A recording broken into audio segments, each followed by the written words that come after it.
আজকে দেখুন আমি পায়েস বানাবো খেজুর গুড় দিয়ে, খেজুর গুড় আর চিনি দেবো দিয়ে।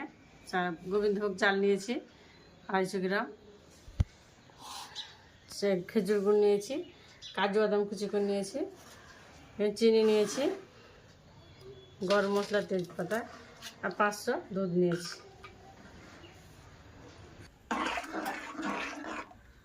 আজ প্রথম ইফতারের জন্য পায়েসটা, প্রথম ইফতারে পায়েস খাই। খেজুর গুড় দিয়ে দেবো, সব দেবো না, অল্প দেবো, অর্ধেকটা দিলাম।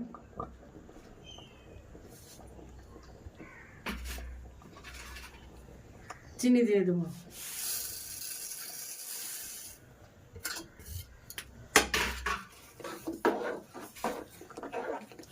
কাজু বাদাম কুচি করে নিয়েছি, দিয়ে দেবো।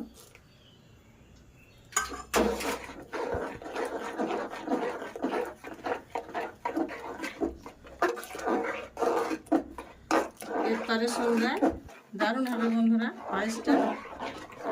আর প্রথমে ইফতার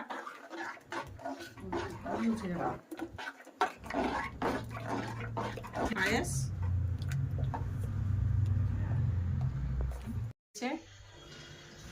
কীভাবে পায়েসটা কত সুন্দর হয়েছে দেখুন, দেখতে কত ভালো লাগছে। আজ প্রথম ইফতার, প্রথম ইফতারে পায়েস করতে হয়, তাই পায়েস করেছি।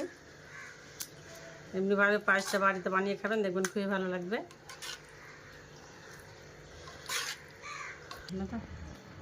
ক্যামেরা করে দেখি করে শর্টে হয়তো